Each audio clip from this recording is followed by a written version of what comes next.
able to be around somebody who's dying and to be able to together pray kind of them over the threshold is incredibly important. Yes, and not possible in an ICU setting. Not at all possible in an ICU setting. So it's no surprise people want to die at home. Yeah. Because, you get to have your pets with you. You get to have your spiritual familiarity of the environment you're in. You get to be in your own bed. It's your own with your own pillow. And and then you go away for a little while, like how good it feels to go back. And so imagine dying and at this like most vulnerable, tender moment of your life, like not having those things, not having your favorite mug, not having your quilt that your mother sewed for you, even the way things smell, the way you the whole sensory experience. The whole experience. So we've been able to facilitate that. There are 4 million people who have access to the benefits that we've created. Yeah, and at any one time we're managing 1,000 cases. Yeah. Sure. So there's something I want to kind of move on to with regards to the meditation and the mindfulness. You did touch on it obviously at the beginning, but also now when you said in setting up organizations and how you set them up. And I know we've had previous conversations about this because I attended one of your meditation courses and we've gone in sort of various walks together. But how did that change how you set up teams and that sort of emphasis? How did you bring that into a corporate space? And then just sort of talk about your journey with meditation, maybe more generally as well. Yeah, so my journey with meditation coincides roughly with around the time that I left UCT. Okay. So that was when it began. All right. And actually began at the early days. It was actually very physiological. Okay. So my nervous system was dysregulated. Many years of working very hard. And, yes. And not feel but out of whack. So the meditation was very much about soothing my nervous system and learning how to regulate my nervous system. I didn't really enter into it initially as a spiritual endeavor. Okay. And did inevitably become that? Yes. And I think it's also, I guess, my sense of what spiritual means has been shaped by the direct experience. It's a very sort of experiential path. You meditate and then you kind of see for yourself what happens. But that integration of body and breath and mind and heart, for me, kind of is what spiritual is, as you come into integration and as all of those pieces of you kind of move from being fragmented to being cohesive and whole, that there is a sense of connectedness and you are part of something much bigger than yourself. Without even needing to know what that is, that something is. And different people will have different language for that and different ways of understanding it, but it's a felt sense that you're part of something bigger. And also, I guess the particular path that I've walked has got an ethical framework that underpins it. Mm-hmm. So it's a set of practices, but there's also ethical guidance in terms of thinking about what they call right livelihood, So, is the way that I make money coherent with good values. Yes. And it's very much a path of nonviolence. So, actually working even with the small ways in which you are, small or big ways, you're violent with yourself. Okay. So I think self-talk and... Yes, self-talk. I mean, we most of us talk to ourselves in a way that is unthinkable to talk to anybody else. Yeah, I know. After having done the meditation course with you, I'm like, I'm a little bit rude towards myself. I need to address that. Yes, and we override our bodies and our boundaries, so we... Yes, and all that saying no, saying yes. That was very interesting. Sort of session that we did. Yeah, so that ethical orientation towards nonviolence actually has all kinds of interesting ways in which it plays out in just how you are with yourself. Yeah. And then, that ripples out into how you are with other people, but then also builds into the organized. So, I mentioned fractals at the beginning. Yes.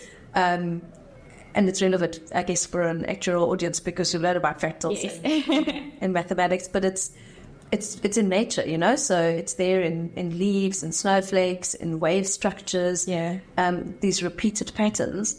So it's, that's been part of my growing awareness. It's like you do this work on yourself but then it ripples out, and the same structures are mirrored in how you relate to your family, how you relate to your friends, how you relate to... But it's done with you. There is a feedback loop, right? There's definitely a feedback it comes out from you, but then it also comes into you. Yeah. And then, so the organizational design aspects are very coherent with that. Yeah. And that's what I found increasingly over time with the organizations, is that there's this was a call to coherence, because coherence and integrity are like natural states of being.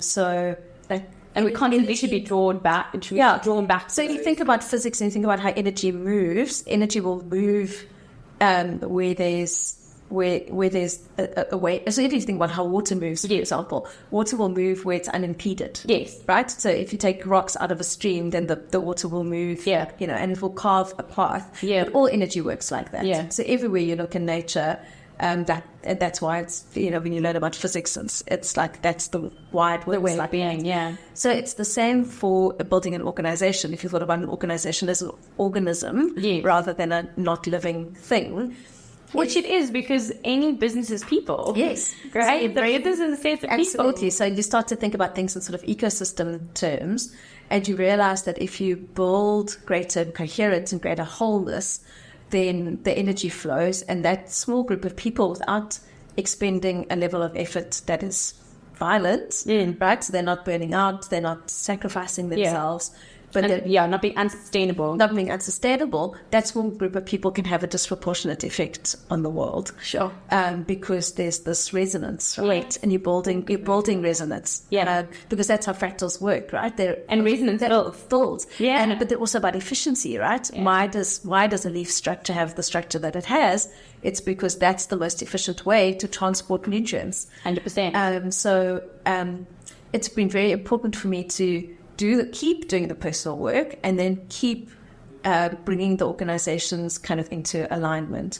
So it's everything from when I talk about integrity, I don't just mean in a sort of moral sense. I also mean in the sense of wholeness. So for me, integrity is around like how we make and keep agreements. So it's such a simple thing, but like, when I ask you to do something, am I making sure that I'm getting your permission, or am I just dictating to you and harming you actually by like overriding your boundaries? Yeah. When you respond to my invitation, are you aware of your body, and are you aware of whether you want to say yes or no? Yeah. Or are you overriding your own boundaries? Absolutely. And you bring violence to yourself, actually. Yeah. And then can we arrive together in a proper agreement, like, where we've both wholeheartedly, whole body, all of us has arrived into that agreement. The chances that we will see it through and will actually do the thing we said we would do is multiples higher. Yeah. Because the unsaid things have been said, we've brought things and there's a communal resonance then. Yes. So and that integrity builds. So if you think about bonds between, particles, or if each of those bonds strengthen, the overall organism strengthens. Strengthens. But the mirroring happens all the time. So if, for example, in the palliative example, we're wanting incentives that encourage the market to innovate, right? So you're saying, okay, actually, if we're going to be able to reach more and more people with palliative care, and we've got a relatively small pool of palliatively trained doctors, we need to think innovatively, right? So we need telehealth models, and we need distributed care models. Yeah. But we want to encourage that innovation. If our organization inside doesn't value and encourage and incentivize innovation inside, how can we expect that to happen outside? I agree. And that's an integrity side of it, right? So if we believe that multidisciplinary clinical teams are the best way to deliver care, then you need to be a multidisciplinary team. Absolutely.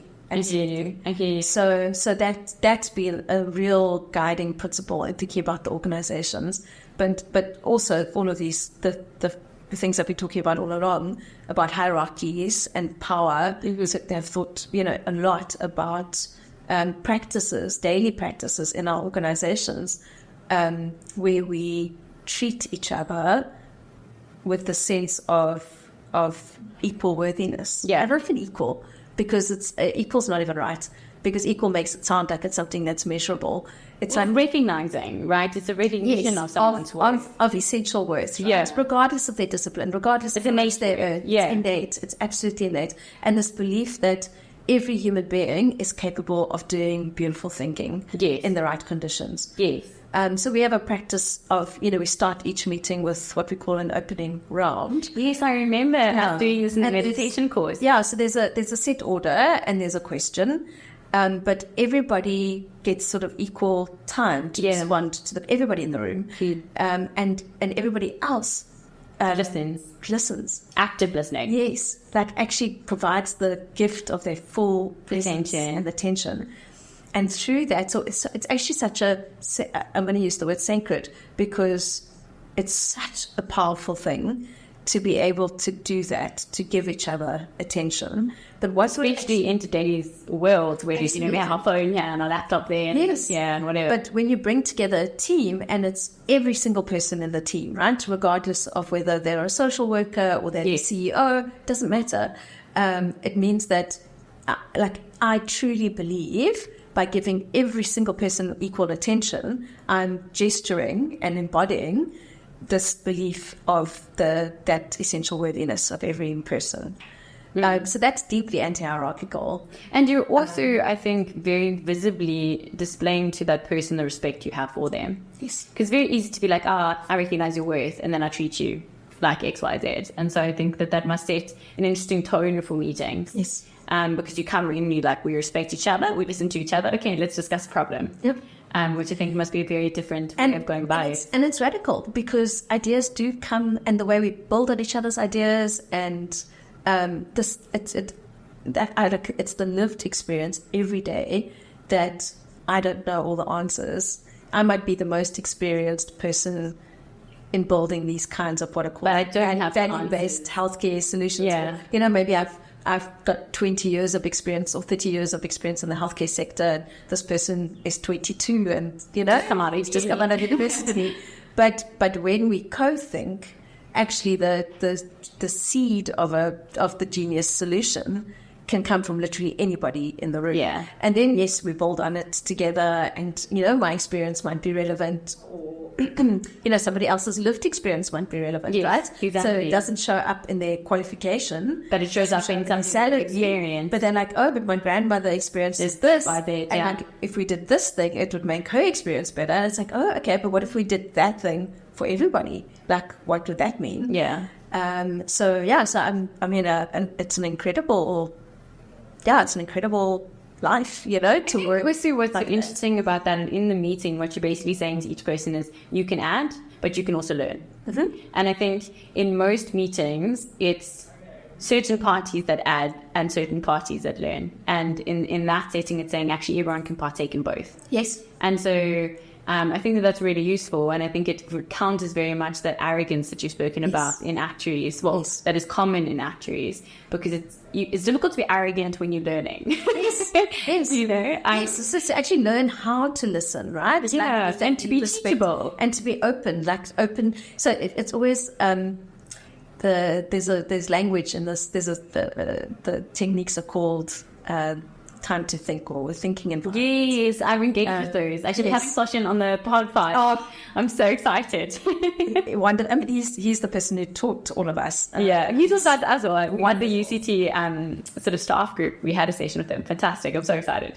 And it's this, they have this term called freshest thinking, which I just love. And it's really this idea that you are open to being changed by what you've just heard. So that's the way that I'm listening to you. Sure. So that I'm... and you have to be open in order to do that. So, right? If I'm... Otherwise, it's just going to rebound. Yes. So it's actually... and part of the meditative practices and the breath work is learning to be in your body. Yes. I remember that was something we did in the meditation group. We said, like actually think about each of your senses and try sort of tune into that, which is quite weird, because for me, I think I definitely override some of them, because it sometimes seems slightly overstimulating to kind of tune into your full sensory load. And then you realize that when you do that, they're very clear messages that you're getting, that you're just overriding on the daily or sort of periodically, because you're like, I need to get this and this done. Yeah, and I think that's, I mean, one of the really interesting implications of that for actuaries